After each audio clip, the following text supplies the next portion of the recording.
Welcome back. It's your host, Mr. Gray. I just want to thank you for tuning in on this fine day. Today we are here to talk about the Jordan 1 Dark Marina Blue.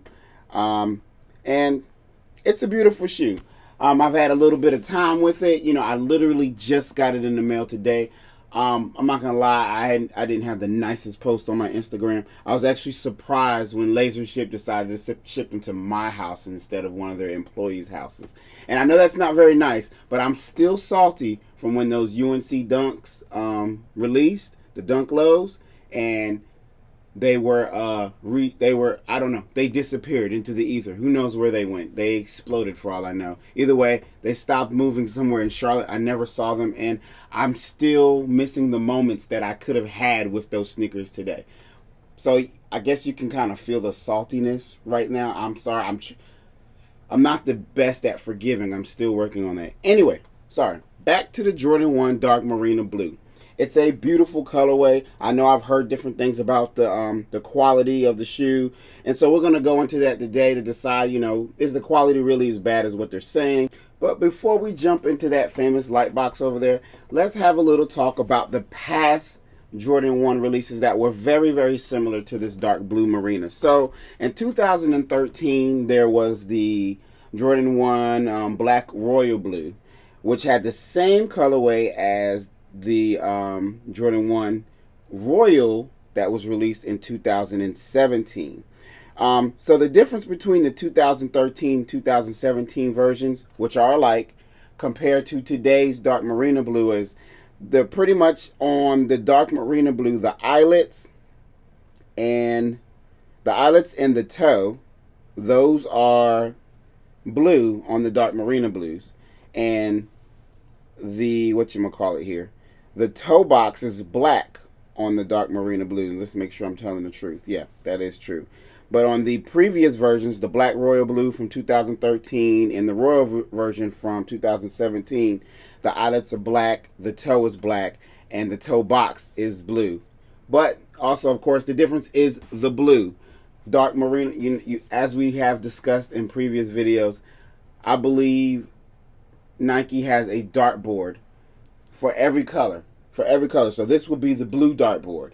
And there's shades of blue all over, and they throw a dart, and then they hit a blue, and then they give it a new name. They'll be like Smurf Blue, Ocarina Blue, Macarena Blue, Macaroon Blue. I mean, I think they just have a blast with just coming up with blue, different colors for the same color. Anyway, so today's, of course, the shoe I'm reviewing today is the Dark Marina Blue. The previous ones were Royal Blues, such as, what is it?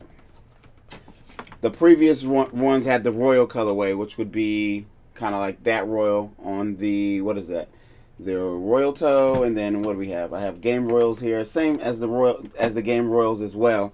Then I'm just bragging now. Then there's the Hyper Blues. They have nothing to do with this review. I just wanted to pull them out because I love them so much. So anyway, before we jump into the light box, the last thing I like to say before we jump into the light box, you just have the basic Jordan 1 high shoebox there. Nothing special. It's special just because it's a Jordan 1 shoebox, but it doesn't have any special designs on it or anything. As you can see, it's a 10.5, which is, as I say, is my size, so I can wear it. So other than that, no reason to hold you guys any longer. Let's go ahead and jump into the shoebox. Over there we go. So into the light box as promised. I think the first thing we should address is quality. So I went over this shoe with a fine-tooth comb, as they say. And I'll be honest with you, I couldn't find any quality control issues. There were none. Nothing out of place. Everything seemed pretty normal. I couldn't find anything wrong with it. The leather, it's not a Jordan 1 Shadow. It's not, what else? It's not a it's not shattered backboard leather. It's not Spider-Man Origin leather. It's not a lot, but it's not bad. It's the regular Jordan 1 leather. It's not tumbled. It's not hard, as you can see. It has a nice little softness there. The toe box is pretty. The toe box is, well, first goes to the toe. You can see that. So There we go. Much better. As you can see, the toe box isn't bad. The toe, I'd say, is meh. It's normal. There's one thing that I did catch, and you wouldn't notice it if you didn't have another. Well, typically, it'd be nice if I had two of these, but I don't.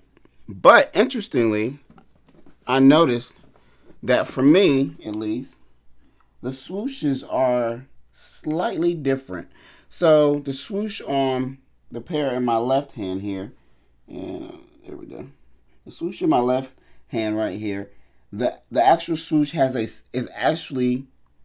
slight bit of tumbling in it. It's also puffier. I don't know if you can even notice right there that it actually. Let me hold it up to you guys. If you notice right there that it actually has a kind of a puffiness to it. It kind of sticks out a little bit more versus the one on the right here. This one's a little flatter and has actually less tumbling in it. I mean, I guess we could call that a quality control issue. It would have been nice if both swooshes had that same amount of tumbling, kind of like I've wanted the 2016 Jordan 1 band breads forever. They have a very well tumbled swoosh. So here I kind of got what I want on one shoe, which is it's a little I don't know if I should say well tumbled, but it's definitely more. If you look at it, it's definitely more than this one here. See that? This one's just kind of flat. If you hold this one up, it's puffy. It seems to have a slight bit more thickness to it, which I found very, very interesting. You know, I'm sure I don't even know how many thousands of these were. I don't know what the release numbers on them were.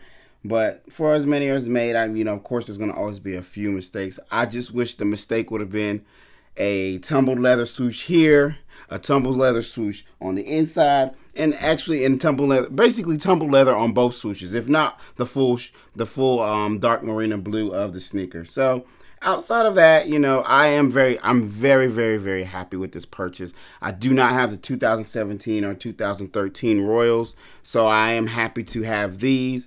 I love this colorway, even though it's not, like one of the original colorways. I love it. I don't know. I just love it. It's simple, and I think they put the colors for the color blocking in all the right ways. I even love the tag with the the white Nike Air and the dark Marina blue color of the majority of the tag. I know there's probably not a lot to talk about this shoe, but I still found it very, very interesting of the difference in tumbling on both swooshes. Other than that, the shoe comes with I'd say dark Marina blue shoelaces, and it comes with 2 spares, white and black shoelaces. And if you know it, of course, if you know me and you've been listening to me for a while, it's very, very difficult for me to ever switch out shoelaces. I'm not a shoelace swapper. I typically trust what Nike puts in there, kind of like I trust Chick-fil-A. Anything they make was meant for me to have. If they put the wrong thing in the bag, that means it was meant for me to have it because Chick-fil-A said so. So if Nike put these shoestrings here, they were meant to be here. All right, sorry. I'm going on a rant. Anyway, this is not going to be a long review just because this shoe is not a collab. It's a little bit more simple, but I still find it very, very interesting how that swoosh is different on one shoe versus the other. And it may not be as easy to catch on camera as it is for me to see it here.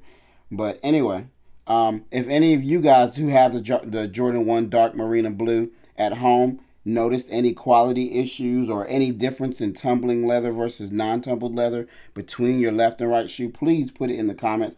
I'm just a little curious what others may have saw. To me, these 2 swooshes are not built the same. I don't know. Maybe when it was traveling in the box, maybe it was just pressed over a bit, and maybe it scrunched that up a bit and maybe gave it a little bit of a push. But this one definitely has a slight more thickness than this one. So anyway, I'm beating a dead horse, and I'm gonna stop. That poor horse doesn't deserve this. So this is the conclusion of the Jordan 1 High Dark Marina Blue. It's a beautiful shoe. Right now, I don't think it's going for that much over retail. I guess depending on what that much is. It's not compared to what other Jordan 1s are. It's not going for that much over retail for the time being. In a 10 and a half, it's about 220, 215, fluctuating between 220 and 230 or so. Of course, like any Jordan 1, time lifts the price of all of them. So if this is a shoe you want now, the price may, fluctuate. It's potentially as low as 200, but in about 2 years, it's going to be at the least 250. It's going to be by 250, somewhere between 250 and 300, holding strong. And then about 3 to 4 years later after that, it's going to be over 300, more likely 400, passing that a little bit. So I'd say if it's something you want, you probably want to get it this year.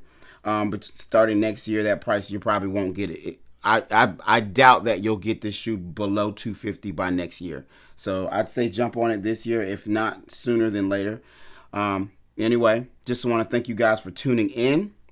If you enjoyed this video, please subscribe to my channel and hit that notification bell so that you are notified when I drop a new video. Also, guys, you probably have noticed that I've started throwing a couple shorts out there. YouTube has these cool things called shorts. I think they're pretty cool and interesting. Check those out if you get bored. I'm gonna try my best to regularly throw something in there as best as possible. We'll see what I can do. Either way, once again, I just want to thank you guys for tuning in. Mr. Gray out.